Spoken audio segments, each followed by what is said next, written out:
With all the focus over the last few days on an authoritarian who's crept over his border into a democracy, we've kind of taken our eyes off a democracy creeping its way over the border into authoritarianism. Over the weekend, Ottawa PD reported nearly 200 arrests and 76 vehicles towed as police forced the remaining truckers and protesters to leave the downtown area of the city. Last week, the Ottawa police chief resigned after more than 3 weeks of demonstrations. The police chief had faced criticism for not being tough enough on the truckers.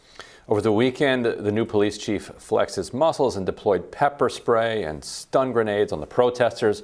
According to the Guardian, police with rifles reportedly approached protesters and smashed truck windows. Here you can see the police beating a truck driver while he's on the ground, repeatedly kicking the man. Footage from a longer clip shows the man exiting his truck in surrender before the police beat him. Okay, so I'm still kind of getting used to the lingo that's different between the U.S. and Canada. So I guess while their local officials, quote unquote, flex their muscles on the streets, ours just do it in calendars. Now, as you just heard, over the weekend, Canadian police, with the strong backing of the Prime Minister Justin Trudeau and his emergency declaration, have cleared the streets in multiple ways, including this horrifying approach on horseback. Through. Come on through. What is happening here? Wow, what is this lady doing? Trampling horses. Trampling. Stop it. Stop it. Look. Oh my God. They just trampled this lady. Now, that was a video taken by one of the protesters of a line of police horses charging through a crowd in Ottawa. Now, while the protesters said that a woman was trampled in that video, the police say that she's actually okay. As the Ottawa Police Department put it, quote, anyone who fell got up right away. It was later clarified that the police horse did bump into that woman, but then jumped over her while she was on the ground and did not trample her. Which, from the Ottawa Police perspective, it's kind of like dropping your child down the stairs and then running down there and saying, oh, Braxton, quit your crying, you're fine, you got right back up. Also, your original mistake really was naming your child Braxton. It's really terrible for the world. So while the crackdowns are, let's say, not great, at least the press in Canada is able to cover them and let the public in on what's happening, right? Canadian journalists were caught in the mix of protesters and felt the sting of Trudeau's emergency powers. Now, civil liberties and civil rights groups are expressing outrage after Ottawa police threatened members of the media with arrest for reporting on the crackdown. It's a story as old as time. Now, protesters are being manhandled and even jailed for something the government is calling, quote-unquote, mischief. And journalists also are being arrested and harassed. The convoy seems to be more or less over.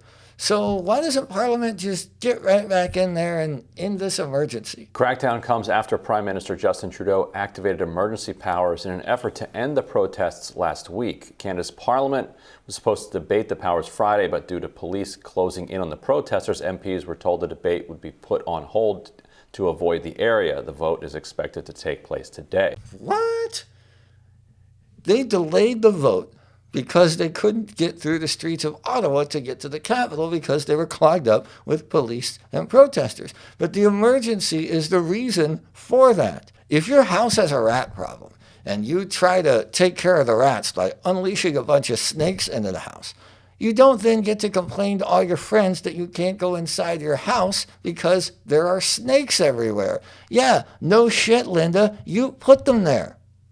Parliament finally did make it into the Capitol last night, but instead of ending the emergency, they actually extended it. So protesters and the people who support them all over Canada are still in danger of having their bank accounts frozen, losing their insurance, or even having their online donation money frozen or confiscated from donation sites like GoFundMe.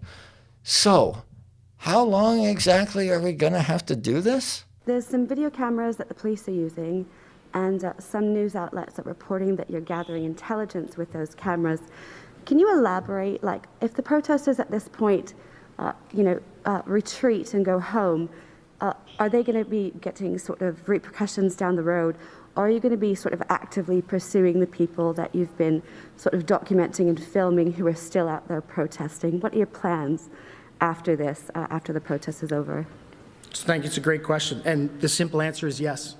If you are involved in this protest, we will actively look to identify you and follow up with financial sanctions and criminal charges. Absolutely. This investigation will go on for months to come. Good Lord. Months? You can't spend more time tracking down individual protesters from your surveillance techniques than you spent actually letting them protest. That's just like the time I grew my hair out once. It was a few weeks, a lot of years ago, but it still haunts me every single day. Thank you so much for supporting the show. If you're watching on YouTube, go ahead and hit that subscribe button. Be sure you hit the bell so you'll get notified as soon as our show drops, and you'll never miss any of our videos.